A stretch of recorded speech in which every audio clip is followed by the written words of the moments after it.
What's happening, everybody? Thanks so much for clicking on the link to this podcast. Welcome to the Movies That Make You. We're excited to have this conversation today. This is dropping on a different day than we normally do our episodes. Most of the time, our episodes are dropping on Monday in preparation for whatever movie might be coming out that Friday, as long as we have one. This is a special one because 1999, March 31st, a special movie was released and it changed the world forever. And that is The Matrix. Well, at least changed my life, but we believe that it changed cinema as well. And so today's conversation is going to be me and our good friend Wilmar that's going to join us. He's been listening to the podcast since day one and really been a good friend of the podcast. So excited to touch base with him and just have this conversation. So we hope you enjoy it. And so without further ado, let's jump into it.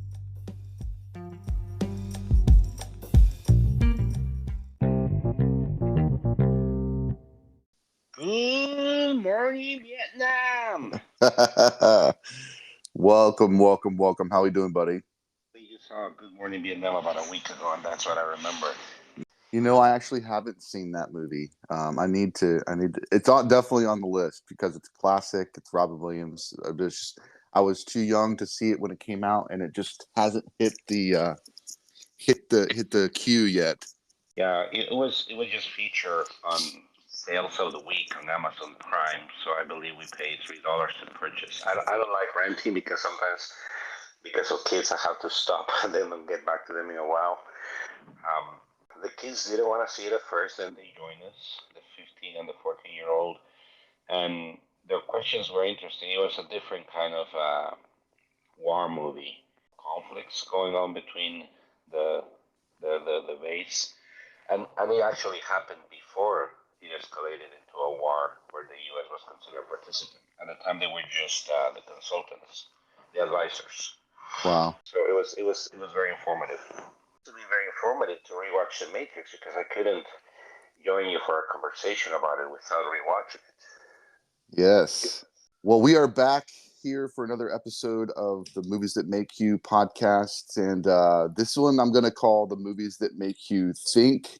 But in actuality, it's kind of like, as you saw probably by the title, it's a movie that makes you remember because we're celebrating the 25th anniversary of The Matrix release. It released today, March 31st in 1999. And I didn't want to have this. I didn't want to just do a solo conversation, like a solo podcast. So I invited our good friend Wilmar back. So welcome, Wilmar. How you doing, buddy? Hola, hola, and movies that make you be afraid of the future. There you go. That's it. I could not just in all fairness, just join you for a conversation based on the half a dozen times I've seen it. So I had to rewatch it again this week, and what a great experience it was. So many things to share. But here's the thing: this is the podcast where I need to tell people to stop listening and go away right now if they have not seen it. Absolutely. My wife, images me, and she had not seen it. And I said, give me 20 minutes. Actually, give me 12 minutes. I just came up with that random number 12. And you're free to go afterwards. I just want you to get an idea of the intro and the things that it has that make people talk about it. No, I know a lot of people have talked about it. Science fiction is not my thing. That's kind of why I married her as well. And give me 12 minutes. I don't like science fiction a lot too, but this is one of those that it's more than that. And guess what? 12 minutes wasn't it. 20 minutes wasn't it. She needed to watch the whole thing. That's awesome. Yeah, I know it was one of the first movies that I introduced my wife to as well, because as I said on one of our first podcasts, when Kristen and I had a conversation, The Matrix is probably the quintessential movie series. The original trilogy, I do need to rewatch the fourth one, but The Matrix, I have it in my top 4 of all time. And for the same things that you kind of mentioned, like it's beyond sci-fi. It's definitely set in a sci-fi kind of palette, but there's so much more that they were doing with this film than just telling another sci-fi story. When it dives into philosophy and theology, and it dives into all that. And I think for me too, at that age, um, growing up, I was actually thinking about this yesterday. You know, my fascination with kung fu movies. When I was a kid, I always wanted to try and watch the ones that were showing on TBS or TNT or whatever, like the old, you know, kung fu movies that were voiceovered and dubbed in English. I just found it fascinating. I think it stemmed a little bit from Karate Kid being like a nice American introduction to martial arts, that I wanted to, you know, I was fascinated by the mythology of these kung fu movies and the kung fu masters that had abilities to do things that were beyond humans. And this movie takes it and actually gives like a sci-fi kind of explanation to why these folks that have these martial arts abilities might be able to do the things that they do. So it's just it was the philosophy, it was the martial arts, and it was the sci-fi that kind of grabbed me. So let's assume for a moment that a lot of our people sharing this conversation with us are around our same age, and they had a chance to see it in theaters. Why don't we talk about that moment? Why don't you tell me how did it happen for you? How did you learn about it? How did you make the decision to go see it in a theater? When do you remember? Yeah, I think I was at college at the time. I was a freshman in college. I was participating in a dramatic. It was a play.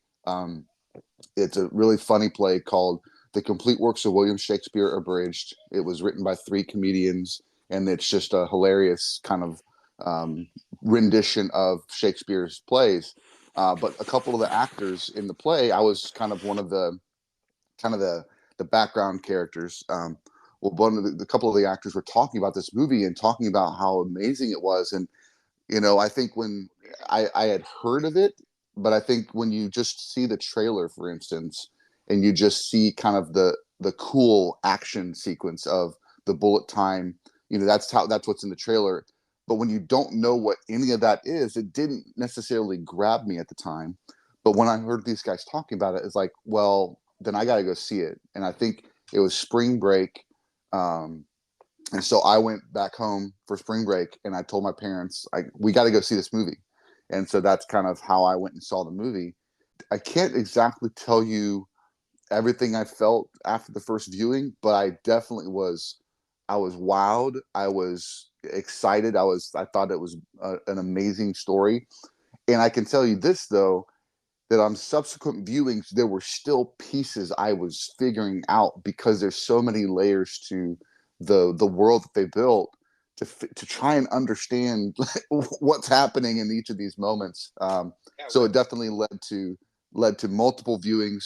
And the other thing I'll say about it is this is the movie that I have owned in every iteration. I got it on. It was my first DVD I bought when I bought my DVD player the following year in college. It's the first Blu-ray I bought. I've got the box set. I'm about to get the 4K edition box set. It's like I have to have the physical copy. I have the DVD box set, then I got the Blu-ray box set. I mean, it's just I've got them all, right? I've got them all. all right. Well, here's a thing I wanted to ask. What do you remember about? Did you watch it all by yourself when you went to the spring break? And what do you remember after you left the theater? Do you recall anything that you did? Did you talk to friends, or did you tell your folks what was it? What stood out at the time? Well, I definitely I went with my parents. That was actually something that we did a lot of once my mom got remarried. My stepdad was really into movies, so we'd go to movies nearly every weekend. So it was a common thing for us to go to a movie when I came to visit, and so I was like, "This is the one we got to see." And definitely after the movie, like we're just sitting there talking about it and talking about the layers of the kind of the Messiah piece of it. And I think the visuals are one of those things that even on a single viewing, to fully understand what's going on, and understand like how it's operating, it you can't grasp it. You just know that was cool at first, and then I think it was iterations and talking it out with friends. Once I got to back to college, then I was talking back to those same actors, those friends of mine, And that's when we really kind of tried to dive into trying to understand what was really going on. And I think I probably saw it 2 or 3 times in the theater back when I got back to college. This is a movie that, to me, part of its success is that you cannot just stop talking about it, at least after you watch it. I do remember in my case, I did not get to see it for a full month. We did have cable TV in my country. So I saw a couple of trailers, but I saw dozens of trailers and never got excited because you never knew when the movie was coming. If the movie would come, I didn't know if the movie would be in a theater nearby, or if I had to be, wondering if I could ever get a ride. So at the time, I probably was seeing 3 to 5 movies per year. And when the trailer for The Matrix came out, it definitely stood out to the point that when it debuted at #1 in the US box office, and I saw those reports on MTV, which I was a huge fan of at the time, I was like, okay, that's good news because that means it's probably going to make it to the country if it debuted at #1. But then we had to wait at least 4 to 6 weeks. And the anticipation was huge with a sense of repression because you don't want to be too excited for something that might not ever happen. And then I took a friend who, I want to touch on this. Christianity as a social construct, it's expressed very different in different cultures. When I first ventured into my small church groups around 1992, one of the quote unquote conditions to remain in the church group was to stop listening to what they refer to as secular music. I remember Christians don't dance and Christians don't go to movies. So here we are 7 years later. It's 1999. The Matrix has come out. I've still remained in touch with that church congregation, but I was always very drawn to American mainstream culture, music, movies, and Christianity was able to produce quality music, but I don't think they were able to achieve the production of quality film or TV. So, as for a few years, I limited myself to listening only to Christian music. I never considered limiting myself to only Christian TV or movies.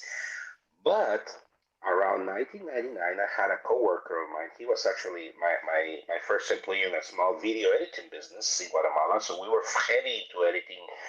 And I tried to tell him, come with me to see this movie. He said, I'm sorry, I don't go to the movies. He didn't need to hear what movie it was. It was part of his religious belief as a Christian to not go to movies. I finally persuaded him. I said, listen, man, I'm your boss, and we're going to do this as a job research. I'm sure we cannot do the same effects, but this movie is famous for its effects. And I'd like us to explore what they do because they're using different technologies. It's not just how they, the vast amount of special effects. Is the innovation in them. So I did persuade him, and obviously he wanted to go because, as many young people, it's a struggle between what you want to do and what you believe you should do. So we went, and I remember, you remember that scene where Neo says, wow. I remember listening to him say, wow, like 8 times during the movie. And it was great to have him sitting next to me, fascinated at the visual aspect and totally taken away. And I also remember sitting on my seat feeling as if I was taking those jumps, like literally grabbing the armrests because the movie took us by surprise. Visually, it was just a spectacle. And when you say that you've seen it on every format, I don't think I had the opportunity to collect it in every format. So I'm going to ask right away, but I'll continue telling you, and then you tell me your answer. Did you ever own it on VHS, by the way? But the other thing is the discussion about the colors on the Blu-ray, which I didn't know. I just learned about it listening to podcasts as the anniversary was nearing.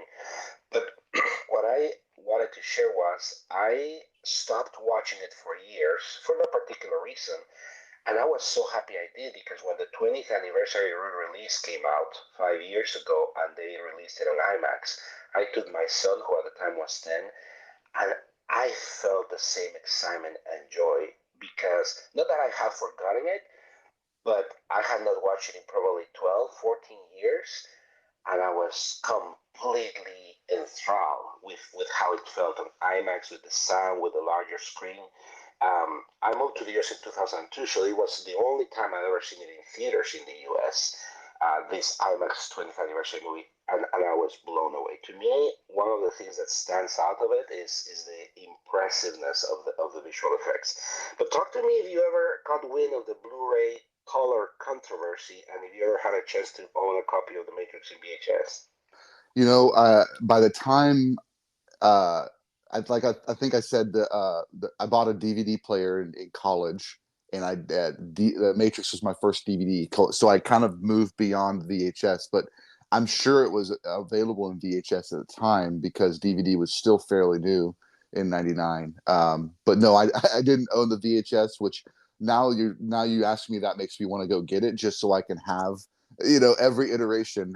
And speaking of the IMAX, I actually did go as well to the 20th anniversary and saw it in IMAX, and it was amazing um, to see it in that format. And then this week they released it in theaters in Dolby Cinema, which AMC's have here in this part of the country. I don't know if other theater chains have Dolby as a option, but Dolby totes a really high quality sound and high contrast ratio for the visuals and the colors.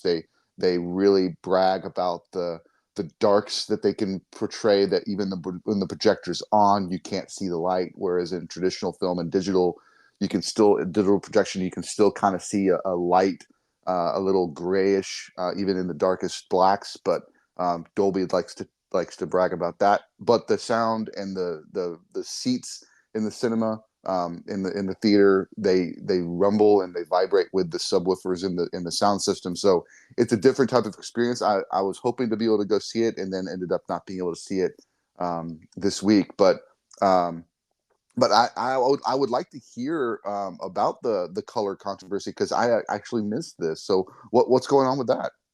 Well, I was hoping that you'd remind me because I only heard about it from listening to podcasts that I did listen to this week. Actually, they were discussions recorded 5 years ago, and some of the people were saying the same thing that you are, that they own it on every format. And when the first Blu-rays come out, the directors of the movie, the Wachowskis, have decided to take advantage of the full resolution of Blu-ray, and somehow, according to the viewers, the greens have become too bright. And the greens, which were, to me, I remember when I think of the Matrix and I think of the name, I think of greens a lot, because I'm not sure if you remember how the trailer started 25 years ago, but it was like characters, bits Mm-hmm. falling from the top of the screen like rainfall, and then slowly the words, "What is the Matrix?" forming right at the center of the screen. And that is seen out in a beautiful bright green that, to me, I see that green color and I think of the Matrix. Now, I was not aware of the controversy as well. I just heard these people say when the Blu-ray came out, it was a big deal because who are the first people that get a movie that has already been available in a different format? The hardcore fans. And those Mm-hmm. fans, particularly, are extremely obsessed with certain details. So apparently there was a backlash of sorts where people were criticizing it and trying to return their Blu-rays because it didn't live up to the memories that they had of the Matrix. I first bought my DVD in the year 2002 when I moved to the US, and I am quite sure it was one of the first. Back then, already the Animatrix was available, which I believe was used as a tool. I never saw the Animatrix. I'm sure you have. How long was it? So the Animatrix it's I believe it's 10 different anime shorts. It was written, I think four of them were written by Wachowskis. The other six were written by other screenwriters, and all the animation was done by different anime uh, studios. And so it's these short stories that are all kind of somewhat now. Here's where they're cutting edge. Marvel does the what ifs, which is animated versions of these stories, and what if this happened, what if this happened, what if this happened. That was the Animatrix, except that in the Wachowskis' vision, these are stories that could be in the Matrix. So they were really building out this universe with the Animatrix, and it came out as kind of like a predecessor to Reloaded, which was the second in the original trilogy, as kind of this companion piece, um, because it's also introduced characters that you see in Reloaded, and and they also released a video game, and that was actually also using characters from the movie, but you were following the same storyline as Reloaded, but from these other characters' perspectives. So Jada Pinkett Smith, who played Niobe, and her like captain or her second in command, Ghost, they were the ones that were that you played with in the video game, and you interacted with Neo, you interacted with Trinity, you interacted with Morpheus, you interacted with the Merovingian from Reloaded. Like, so it was like they were really trying to expand the idea, and I think it was just a little bit ahead of its time, because then you get into 2008 and Marvel starts building out their Marvel cinematic universe, and then everybody wants everything to be in the same universe, and so Disney buys Lucasfilm, and they're like, everything going forward is going to be the same universe. Well, the Matrix, the Wachowskis started doing that in 1999 and 2002, 2003, when they were releasing these films and this content to say, hey, here's 10 other stories that you could watch that are in the Matrix universe, but kind of attacking it from a different perspective. And it was just, I definitely recommend you watching it, because I think you'll really be fascinated by the different ideas of these writers coming up with new ways of understanding the Matrix, and how can someone become awake in the midst of the world that they're in. I would say that two of them on the Animatrix were actually historical accounts of what happened to cause the robots to come to power. So it's like a history, and it's actually designed like a History Channel kind of documentary, and it grabs images that we would recognize from our history as humans, from world history, that from images that we've seen, and they kind of replace those with robots, and kind of the themes. So the themes of violence and the themes of war are familiar to us, but it's kind of in the Matrix universe. So you're talking about the historical footage is still used within the Animatrix, which is fully animated Yeah, live. correct. They animated the whole story, but the images, like the um, one example would be there's this image of a person standing in front of a tank and I can't remember the country. I apologize. But they used that same thing, and it was a robot standing in front of a tank trying to cause peace, and the tank ran over the robot. Footage is from Tiananmen Square in China. It was considered one of the most famous pictures of that decade, and it's called The Tank Man. There is even a documentary on that photograph, how accidentally it happened and how it was miraculously saved from confiscation. But that's a different story. However, it's worth mentioning. Now that you talk about the influence that it had on the Marvel Universe, that's another aspect of the Matrix that was incredible, because I remember the visual elements of it, such as the bullet time, were immediately copied not only in movies but in music video clips. Music videos were the biggest artists at the time, and then we also when Morpheus first shows Neo the concert, which is the whole white background where they're able to, just at their beck and call, summon 100,000 different variations or suits or sunglasses or weapons. Those same techniques were used for commercials, for selling cars, for selling insurance. And I remember, oh my goodness, it's so obvious that I'm sure that at the time they had to pay rights to use that style. But the visual impact of the Matrix is just hard to imagine nowadays when you have so many options, so many alternatives. But in 1999, it literally altered the visual world of all media, of music as well, because the soundtrack, while it was not one that had a specific song that became a major hit, compiled a series of artists that were hitting sort of their peak, but created this concept of modern rock that for a while I absolutely loved. Probably it wasn't as long lasting, the effect on music itself, but it really highlighted a certain genre of music that peaked around 1999 and 2000. However, visually, I think that the Matrix achieved things that are extraordinary. You were talking about the Avengers and how they created their storylines inspired by the Animatrix. Also, the Matrix at the time, I believe, was only after Back to the Future the only time that they ever decided to shoot two films, two sequels back to back. I don't want to go much into the sequel because it seems like you're kind of a big fan of them, and that's kind of where I lost them. I think I was only on my third time going to the theaters in America. My wife at the time hadn't come to, hadn't been able to move, to live with me yet. I arrived 2 months earlier than her, and I was at the theater watching The Phantom Menace. And some people were dressing customs. And to me, a little kid from Latin America, where going to the movies is literally just going to sit and watch a movie. I was really, really excited to see people dressed up in characters from Star Wars. All of a sudden, the screen goes black, and all those little green characters begin falling from the top. You had not seen one letter, and everybody began screaming. We all knew that was the trailer for The Matrix Reloaded. People start jumping, cheering, clapping, and I don't remember if it was 3 or 4 different guys in custom with swords, with lightsabers, jumped to the front of the screen and began emulating sword fights. It felt like a rock concert encapsulated in those 2 minutes of the trailer. That's the first time I saw the trailer for The Matrix Reloaded, and I don't think I'll ever be able to live that excitement of watching just the trailer. Because even though the audience was there for Star Wars, when they saw the trailer for The Matrix Reloaded, people were going crazy. Such was the impact of that movie in 1999. It's really unbelievable. I personally never enjoyed The Matrix Revolutions as much.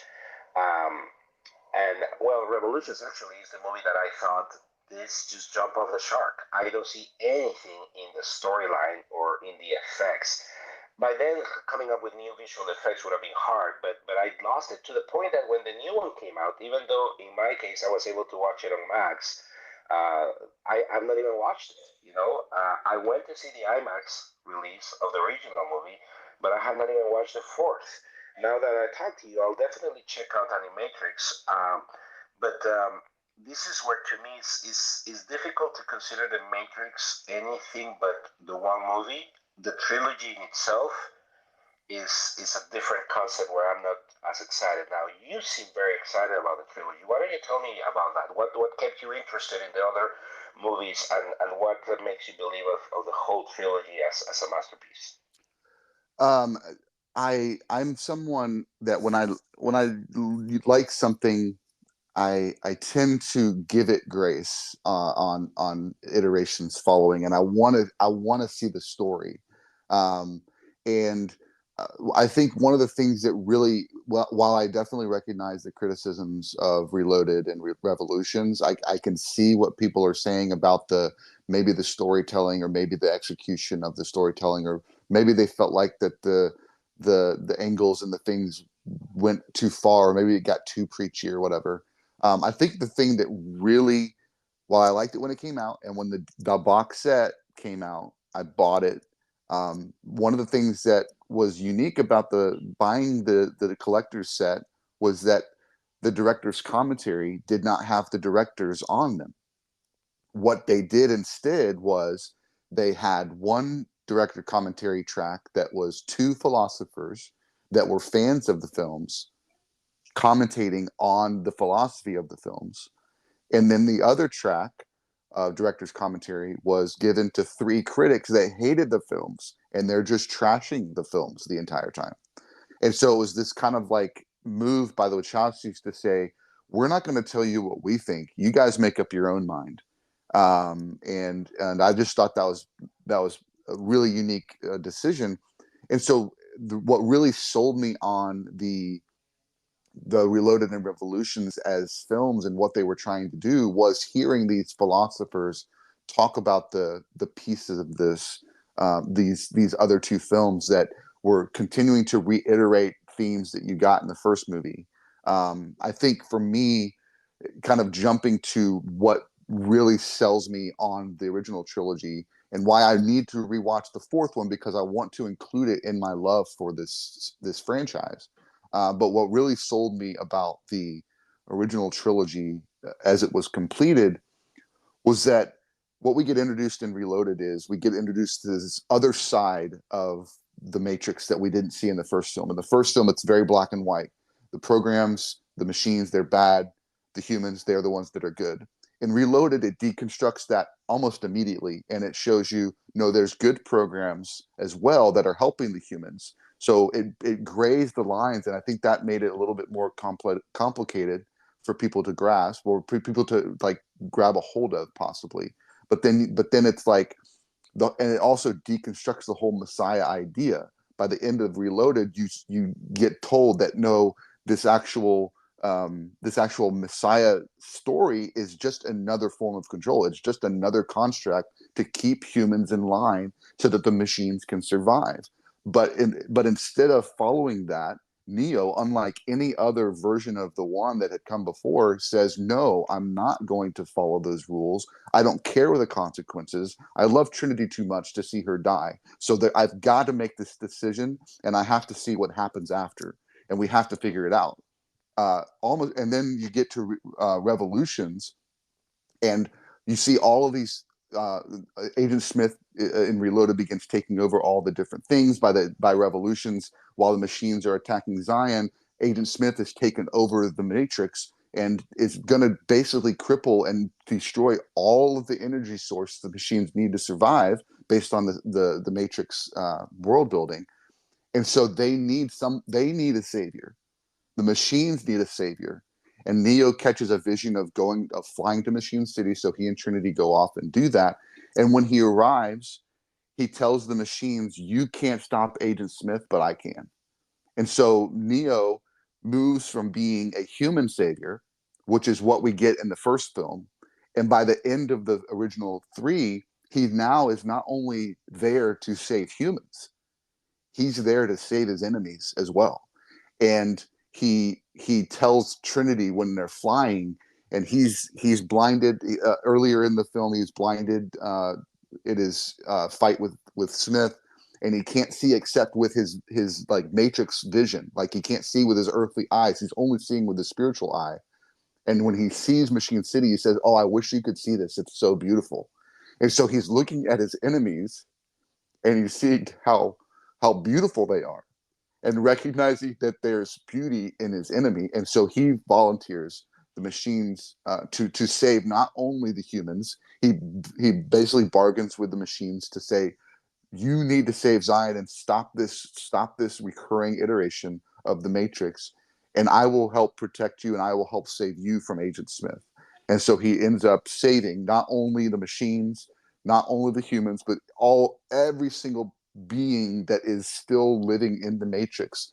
The Merovingian and all of his crew, all the ones that were cast out of the normal program routine, everybody saved. So Neo became not only a savior for Zion, he became a savior for everything and all things that are in this world.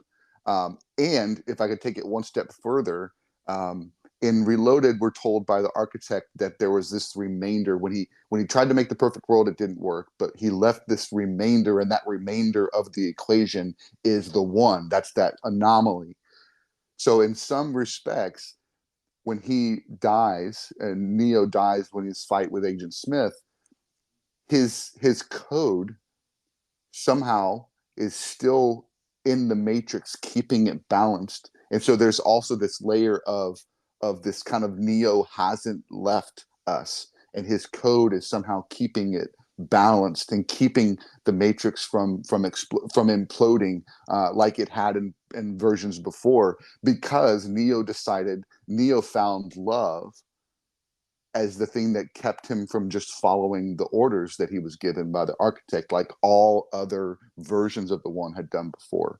And so that's trying to summarize the entire trilogy in just a few minutes. That idea is what really, really got me stoked for the whole story. Now, I can definitely recognize, like I said, definitely recognize their shortcomings in the storytelling. Definitely recognize that it feels a little off as you get to Revolutions for a lot of people. But for me, it was those themes and those ideas that permeate that give the foundation for why I love them as a story. Anytime that I'm watching The Matrix, I'm usually going to finish the original trilogy, because I've done that multiple times. I've done multiple marathons with friends where we'll actually bring in I'll bring in the Animatrix and I'll bring in the original trilogy, and we'll do. I'll do it all in this kind of chronological order, and watch them all either in one sitting or two sittings, and I have it scheduled out so that we can get every single angle to the Matrix that there possibly could be. And so at this point, anytime that I'm watching the first one, I'm usually watching it with the other two. I like I said, I need to rewatch the fourth one, and I want to get that one engaged as a part of that sequence.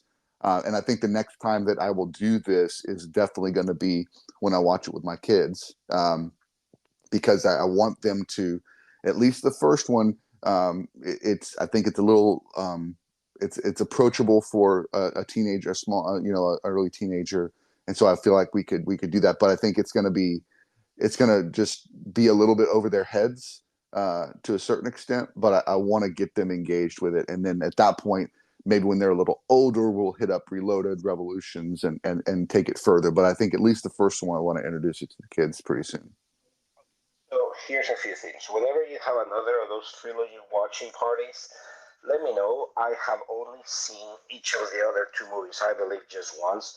For sure, Revolutions, I've only seen once. I walk out disappointed, feeling sorry for the filmmakers, thinking they ran out of ideas and they only try to maximize the money that they had earned in the last few years and put it all into visual effects that are no longer surprising. I am not going to try to criticize it much because I didn't hate it. It's just that the amount of expectation built by the first movie is huge. Then it just became like, it's a great action film, but I don't like action films. As Mm-hmm. far as the second one, I'm surprised about the perception that it had, and you even hinted at it by saying that you don't see your children being yet ready to watch the second one. I'm guessing a lot would have to do with the silent rave party.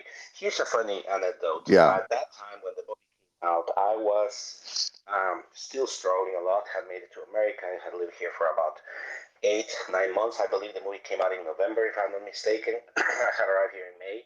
So movies were still something important, but at the time, I could not go to every single movie.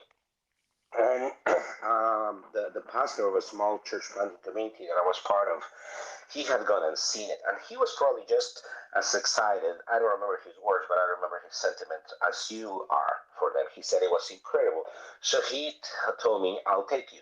He was back then a couple of years older than me, so I was around 26. He was probably 29. And at one point, he said, "Let me go get something to drink." I said, "How can you go get something to drink when and you loved it?" And then guess what? The rave party started. I don't remember anything in it being utterly offensive. It's obviously graphic.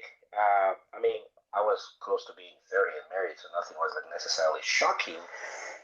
I do remember, though, however, feeling how can and I'm going to be very direct with you. How can anybody reconcile the idea that this movie has Christian themes when it's presenting us this?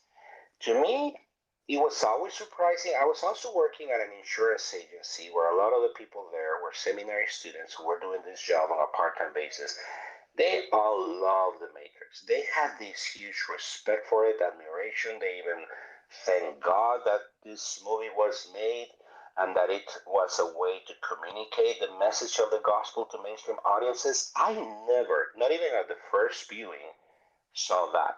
I could see it more like kidnapping or building upon those topics, like the same way Star Wars does. But it's a central theme to any storytelling that uses the hero's journey. You know, it's a hero with a special mission that is going to impact everyone around him, and it usually involves self-sacrifice. Some people who are not believers might say that Jesus Christ is a hero's journey in a way.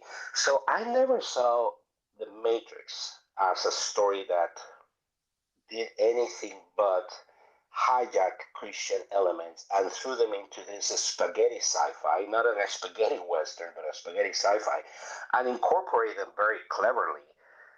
But I don't feel I left the movie feeling any sense of uplift or a spiritual enlightenment in any way. And when the second one came out, I was really excited to watch a movie for being what I would call intellectual entertainment. Yes, it does make me reflect. Yes, it makes me think critically about certain elements. watching the original Matrix yesterday, I was thinking, oh my goodness, it's even talking about the conflict with the AI, artificial intelligence, and that's a fascinating, prescient theme.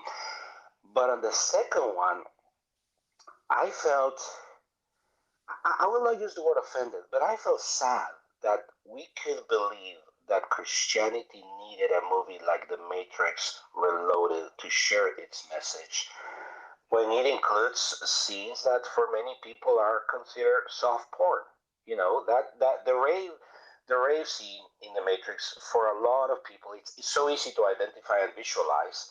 I always been a fan of heavy metal, of hard rock music, and by then, around the year 2002, music videos were becoming more edgy. So those scenes, they were nothing shocking. They were just impressively well made, with lighting and the editing and the budget that allowed for like a 6 minute video clip. That it was, I didn't like it. I've never seen that movie again, or even been curious about to rewatch the rave scene. I just couldn't wrap my head around that, Jonathan. I felt, why would we need to say that this is sharing the message of? And back then, my journey was very much into the church. Again, the person that took me was the pastor for this church planting group, and that's where the Matrix, the not the Matrix, but the whole spirit of fandom for the Matrix loses me.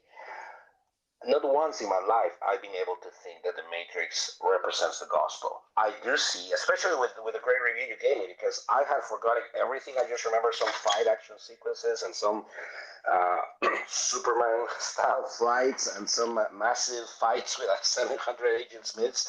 That's all I remember from Revolutions. Um, but maybe what you call a skeptic. I don't hate the movies. I think they're really, really, really good. I would only call the first one an incredible historic masterpiece. The second one and the third, to me, are flawed by the virtue of how good the first one was. And I probably only watch it with you since. Because I'll make you watch it. I get it. I think. But here's the last thing I want to say. So I've also been very convinced that the Wachowskis themselves, as creators, might have been surprised by how the movie was interpreted, because they never chose to back up those themes. They're like the musician who says, this song is whatever you want it to be. It could be a song about your love for your children. It could be a song about the romantic love for your partner. It could be a song about how you feel about God. I'm talking about the non-Christian writers that Mm-hmm. make love songs generally ambiguous. A Christian writer will tell you this is a song of love of God, and uses the pronoun he, and specifically addresses God.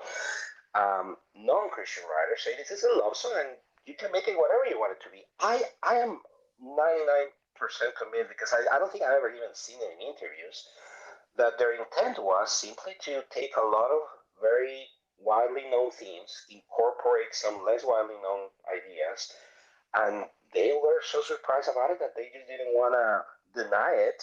But I'm not sure that that's what they intended, and that's my story and my take, and I'm sticking to it. No, and I think I would agree with you. I don't think that they're. I mean, like you mentioned it before, this is a common idea. The hero's journey is very, very common in cinema and storytelling. We talked about Star Wars. It's another story about a one. You talk about Harry Potter. It's another story about a one that's going to come and he's going to save us all. Like this isn't a a Christian idea. This is a storytelling idea. I think the thing that Christians grab the hold of is something in pop culture has this savior dying, resurrecting, and defeating the bad guy in the first movie, right? I think that is the thing that made people go, oh, this is just like Jesus. And when you get to Revolutions, when he does actually give himself up for with Agent Smith, his body turns into a lighted cross. And so by that point, they are leaning into that in the visuals of it.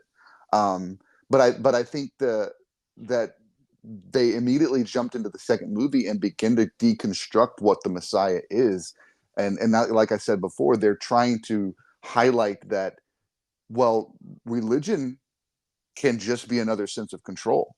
So what's guiding your religion?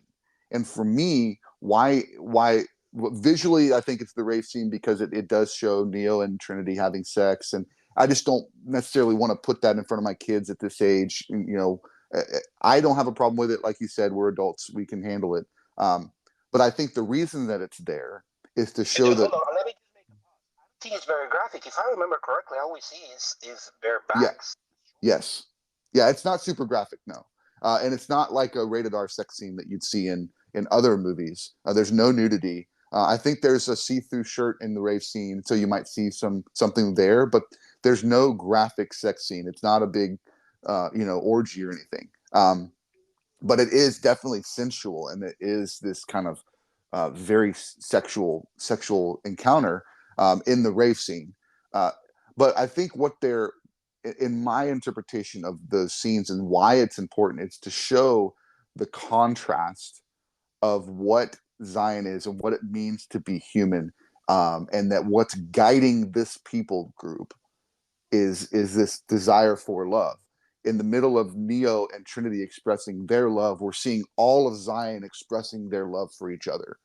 And yes, it seems odd for maybe conservative Christians, or it seems odd for people in that time period. But I think that's what they're visually trying to display for us, because it's right after Morpheus is telling them the machines are coming, the machines are going to kill us all. Let's make sure they know who we are. Make sure they know what we stand for. And then it's a huge dance party. It's a lot of hugging and kissing and dancing together and all this sexuality, because we are people who love each other, and we're not going to be scared to show that love. And I think that is what then ends up being the theme for Neo and Trinity. Is it's this pairing of Neo and Trinity's love for each other that is the catalyst. Without Trinity telling him I love you, Neo doesn't come back to life in the first movie. In the same thing, at the end of the second movie, Trinity dies, Neo saves her.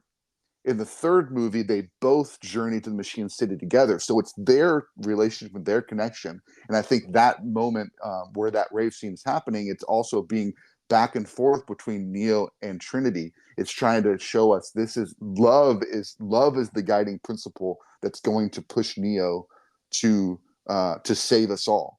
It's not an architect. It's not a plan. It's not a machine control situation. It's love. And I think that for me, that's what that scene represents. But definitely recognize it visually and what it looks like. It definitely can be uncomfortable for people. I see it through that lens, and that's where it kind of gets some grace for me. Frank, I believe I'm a little bit more conservative than I like to admit, because to me, I would not use the word love for racing. I would use the word heavenism. Show them who we are. We're seeking creatures that don't care that the world might come to an end. We just need to have fun and sex. And I'm to watch the second movie with you, because I am very drawn to changing my mind. That's what I remember. I like, Sure. there is, but I appreciate your insight, because I think there's the redeeming theme of hope. First, of how there's always this connection that we seek as humans. That even though we have the ability to live recklessly, driven by pleasure, by financial gain, by our own ambitions, we all carry this necessity to connect with others, to bond, to form a community, and yet we still would need a savior. Mm-hmm. Yeah, I definitely see that. Definitely see that. The one thing I did want to mention, as we're kind of getting down to the last 10 minutes, I did want to mention one of the things that's really unique that takes Neo away from being a Christ figure, at least the way that traditional Christianity would say, is that Neo doesn't know. In the first movie, he doesn't know, and he doesn't believe that he's the one.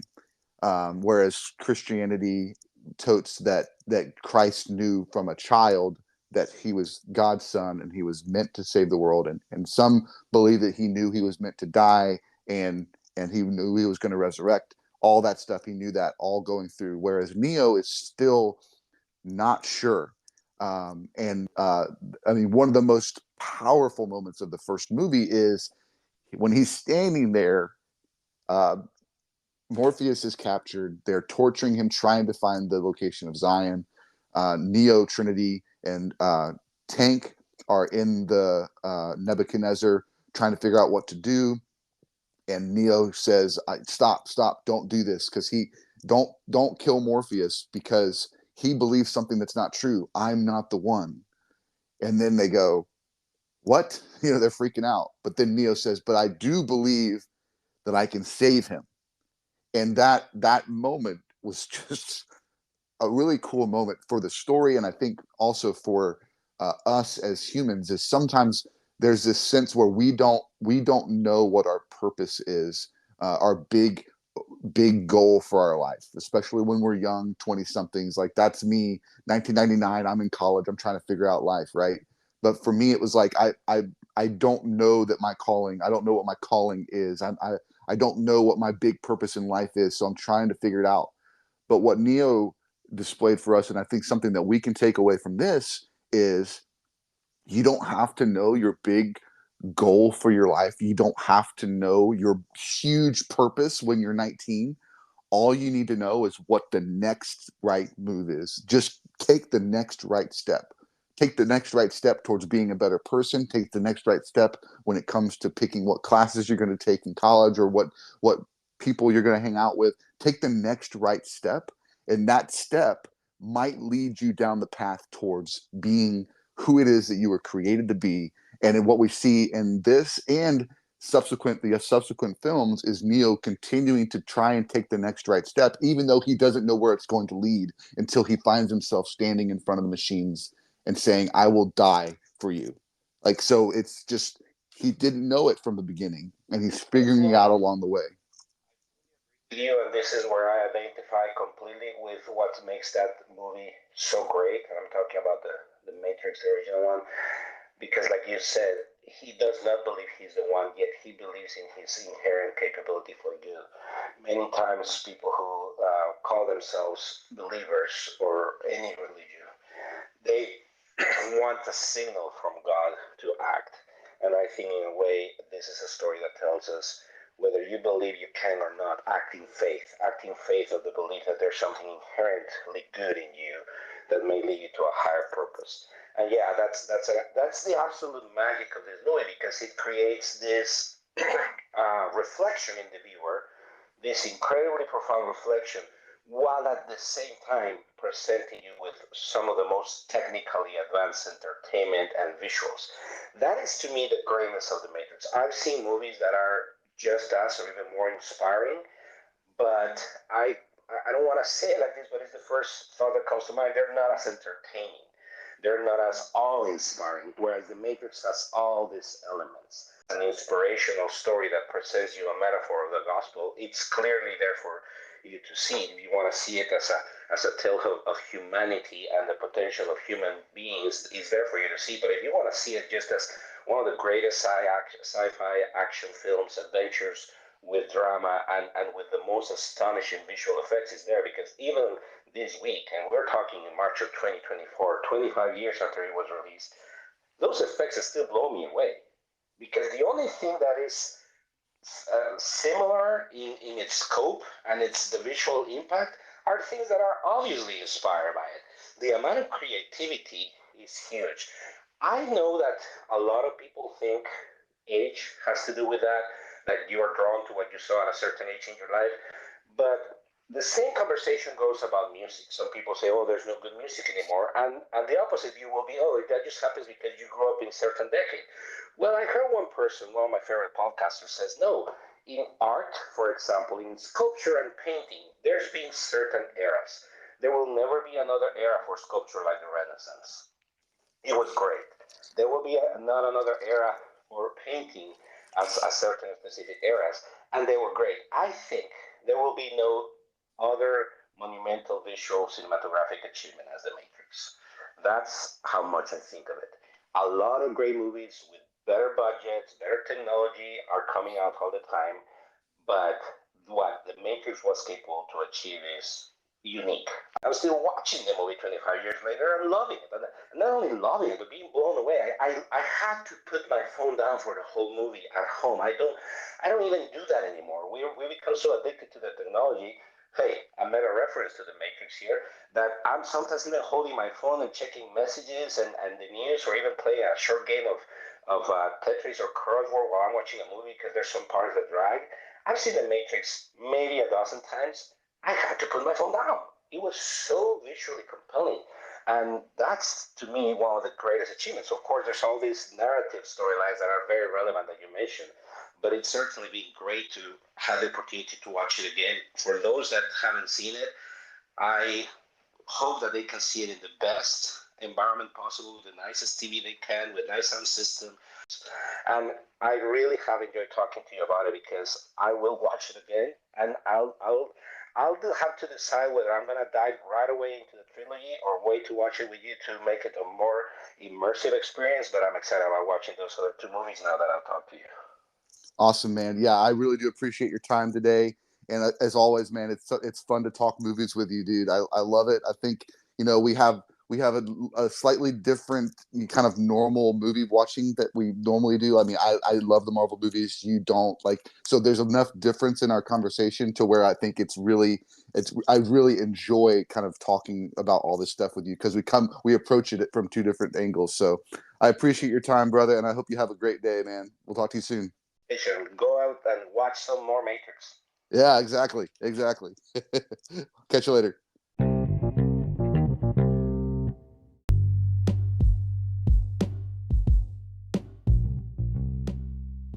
Thanks again for listening to the podcast. We hope you enjoyed that conversation. I know we had fun having it. It's just a lot of fun to kind of revisit some of these movies. And 1999 was a great year. So I think at some point in the next few months, we're going to start doing some more episodes like this that are just kind of reflecting on the year that was 1999. So many good movies came out that year. So thanks again. I hope you enjoyed it. Also wanted to remind you that, we have our podcast on Spotify and Apple Podcasts and everywhere else where podcasts are. Would really appreciate it if you jumped over there and liked us, subscribed, and maybe even just share with some friends, especially if they have kids. We feel like it's important that kids hear other kids talking about these types of things. And I think parents might enjoy learning, or at least hearing how we talk about movies with our kids. We use this entertainment as a way of connecting to the kids, but also of having these serious conversations. Sometimes those conversations are silly and fun, but sometimes they can dive into some deep stuff. So we feel like movies allow us to do that. Also wanted to give you guys a heads up about what's coming up next. So this tomorrow on Monday, we are dropping a special episode. It's not gearing up for anything. It's just a one-off episode for the movie Dumb and Dumber. Because in America it is April Fool's Day. So gonna have a lot of fun with the boys on that episode. The week following that, we're going to be talking about Tenet with Jacob and I, conversing about that film by Christopher Nolan. And then the 2 weeks following that, we're going to hit up a couple of movies that we've seen in the theater that we were gearing up for. Ghostbusters, Frozen Empire, and then the week following it, Godzilla x Kong, A New Empire. So that's the next few weeks coming up. Hope you're ready to listen to the podcast. Hope you're excited as we are. And until next time, keep watching movies.